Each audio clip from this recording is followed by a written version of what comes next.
start with a short presentation and give you more detailed information about Euclid substance data. So what is a substance identity concept within the Euclid database and how to extract the data from the Euclid database. So as a starting position, as always Volker has told you in the presentation before, a structure describes a well-defined molecule that is clear, but with the chemical industry, when we produce chemicals or when chemicals will be synthesized, this will be now pure substances. So in fact, such substances present a kind of mixture and of several components, and therefore a real substance in the chemical industry cannot be associated with a unique structure. We will have always components that may be constituents, impurities, and maybe additives, and can clearly be characterized by defined structures, these components. And under the REACH legislation, the concept of a substance is clearly described, and this definition is also implemented in the Euclid database. So, what we will find in the Euclid database, so under REACH, the chemical substance is composed as a constituent, so you have to have as a minimum one constituent, and you may have impurities, and also you may have additives. And under REACH, a chemical can also have several compositions, not only one, more than one, maybe crude or distilled or whatever.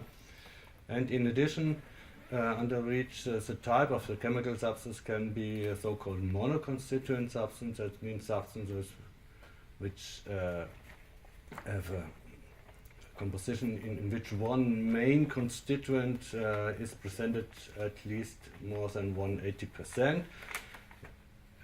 And the second one is the so-called multi-constituent substance, where you have also constituents, or more than one constituent, and with a concentration between 10 and 80%, and the third one is the so-called UVCB, as a substance of unknown or variable compositions.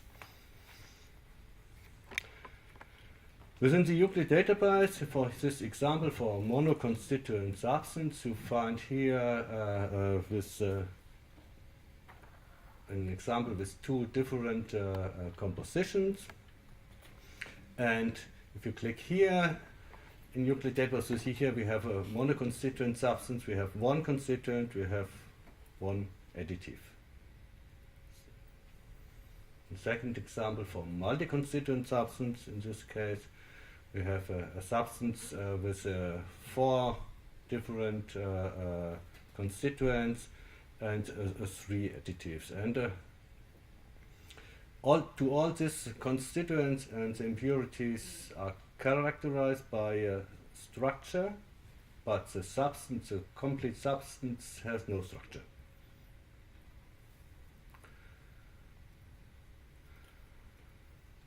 Every constituent additive is described in detail in Euclid with a so-called reference substance. So by clicking on this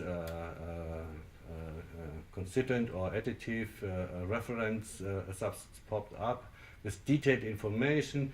That means several identifiers and also structure. But this structure is not searchable because it's only a picture.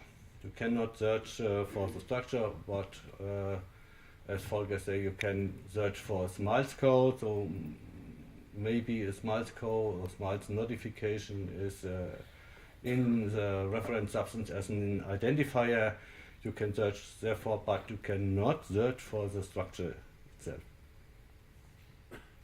So what was our motivation to transfer this Euclid data into the EMBED system?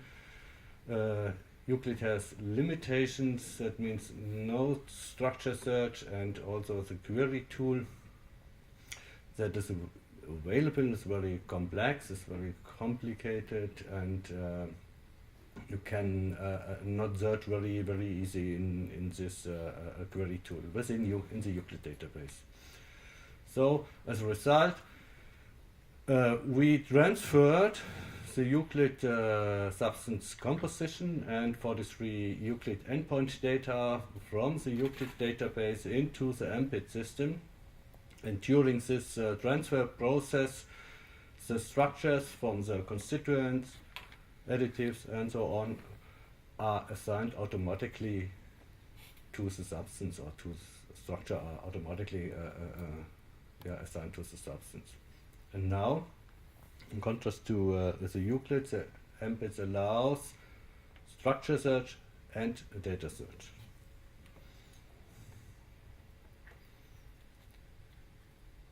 So, how can you, or what substances will be transferred? You have to identify the substance within the Euclid database which have to be transferred. And here we find one place in the Euclid database under chapter 1.3.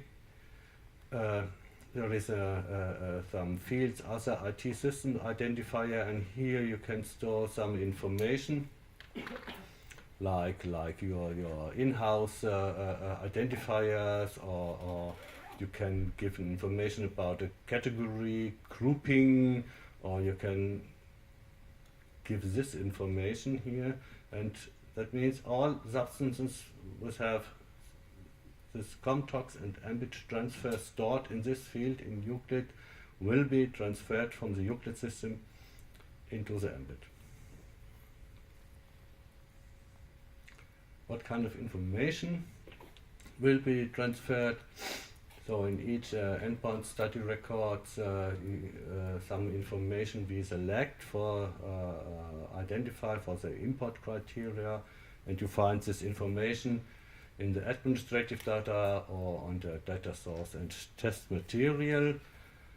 And we want to select only high quality study records from the Euclid database, and only this information should be imported into the MPID system. So that means only key studies and supporting studies in the field purpose flag, and the flags weight of evidence or disregarded study are not high quality information for you, and therefore we don't like to import this information into MPID.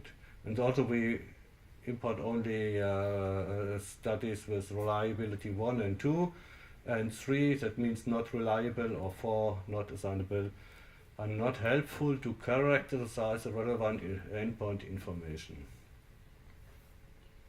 Experimental results will only be imported because you read across information which are also stored in the substance in Euclid will be transferred only with the original Euclid substance into the MPID system.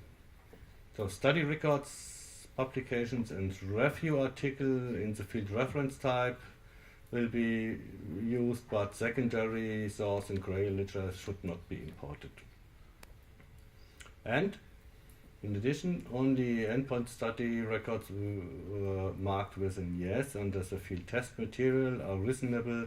The other information, if you have a no or not specified, indicates that the study belongs to a read-across substance. So, and how to do this? Volker has also shown this picture.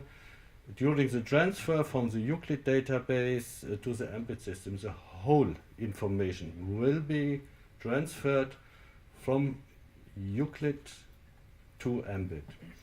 And now, also from the Euclid server to the MPID server. And now, within the MPID, during the import tool in MPID, you can select what kind of information should be imported. And we, if I show you, we said only key study, only supporting study, but not this other information. But if you want to change this, you can do this. You can import the whole information, but we feel make no sense to maybe to import read across information and then use this read across information in the read across again. This is very too complicated. It makes no sense.